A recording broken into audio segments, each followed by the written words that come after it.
Hello everyone, this is Kapil Hetamsaria.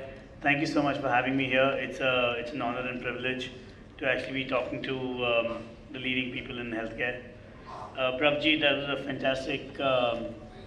fantastic insight into how Uber's really disrupting it. I think the idea about parking lots is a fantastic one. Also, the continuous feedback on service delivery. I think what I'm here to talk about is share some of my learnings from having built a company over the last 3-4 years, focused on customer experience. And let me start off by actually first saying what I learned in my first year as an online jewelry company is a lot of people coming and telling me a jeweler is like a doctor. And I never understood why. Till at some point with a few customers, we sat down and said, why are you saying that? They said three reasons. Number one, it's a question of trust. When you're buying jewelry, it's so abstract that you have no idea what you're actually getting into. And that's something similar that you have to do with doctors because they know what it is and you don't. Number two, the fields are very technical.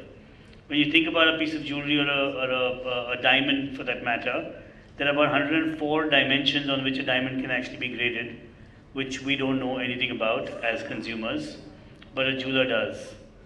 And you all do as doctors. And number three is actually the expectation of personalized experience. And those were the three reasons why a doctor and jeweler had some sort of analogy, so I thought I'll just share that here with the group. What I'll spend time today doing is talking a little bit about how we've tried to, in the world of online jewelry, think about delivering something which is very customer oriented and really keeping the focus of the entire business as the customer as compared to the product. In most jewelry businesses, when you think about a jewelry company, everything is about the product, and a person wanting to start a jewelry business first has to determine what's the amount of investment they want in terms of number of products they want to carry to even start the jewelry store.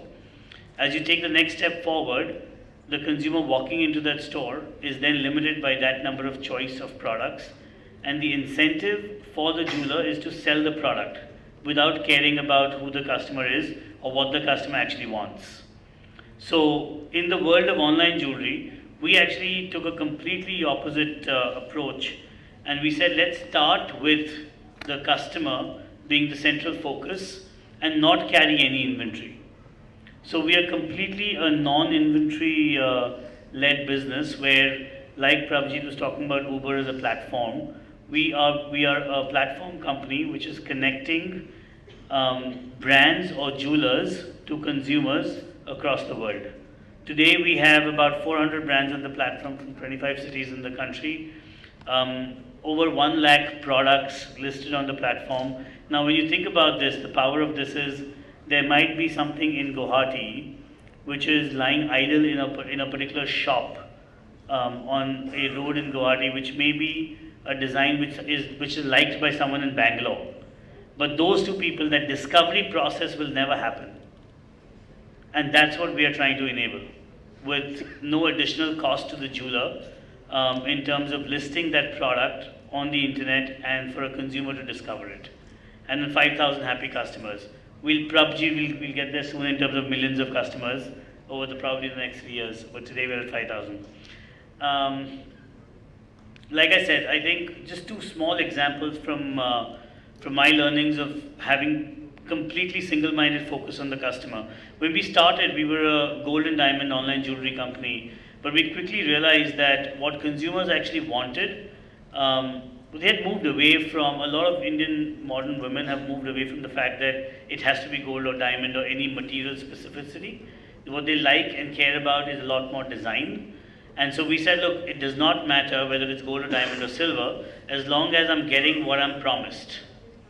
That allowed us to basically go after and expand categories, and that's what has got us to become India's largest online jewelry platform with over 100,000 products. The second thing was more innovation around customized jewelry. So there's something, we've heard about 3D printers. The number one problem in online jewelry, or the number one question I get asked is, do people need touch and feel when they're thinking about expensive things? And the answer is yes. You do need touch and feel. The question then becomes, or the way we've tried to solve the problem is, do we need to make a real investment in the asset, which is gold or diamond, to be able to provide the touch and feel, or is there a better alternative? So what we did was, we spent about 18 months trying to figure what can be done using technology and 3D printing techniques of manufacturing, where we're using wax and resin to create the design, print it in wax and resin, send it to the consumer anywhere in the world, let the consumer try it, and if she's then satisfied, she can then order. So what you're seeing here on the screen is this blue ring. This is a 3D printed ring which was sent to one of our customers in Singapore, and this translated into a 15 lakh rupee order for us without any single investment in gold or diamonds.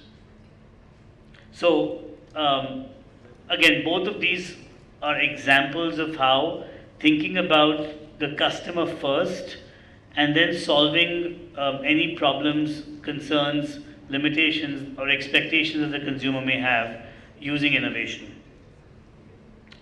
We've just launched this concept of shop by look.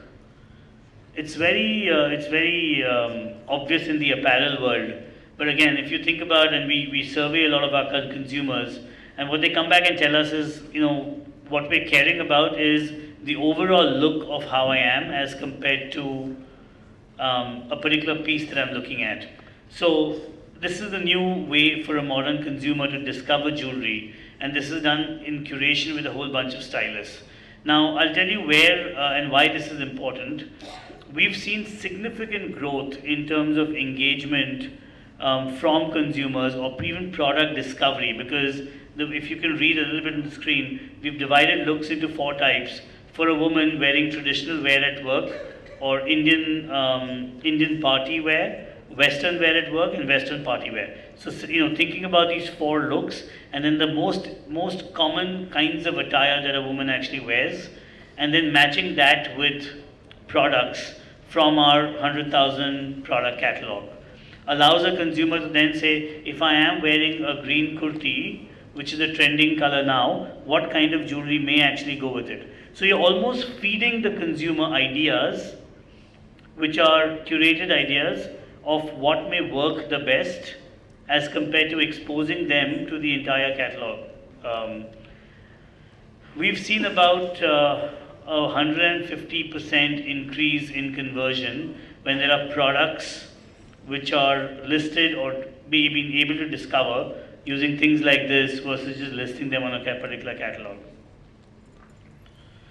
And then my last slide, this is something that we are very, very proud of.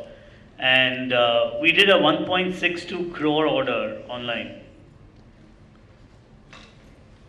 And this was done primarily using WhatsApp and 3D printing as the methods of getting. So this was a bridal order. There were 12 decision makers involved: the bride, the bridegroom, the parents, the chachas and the chachis and the aunts. We got all of them together on a WhatsApp group. There were 1,052 designs exchanged before finalizing on the design of choice, and we were given 8 days to manufacture from design to final product. The reason we could manufacture this in 8 days was simply 3D printing, and this is where I think taking on from what Prabh was talking about in terms of continuous feedback during service delivery. When you're talking about something which is as large as this, making sure that there is no glitch through the service process or through the design to product was extremely important to make sure that the bride was actually very comfortable with every single step of the look in which the necklace was laid out.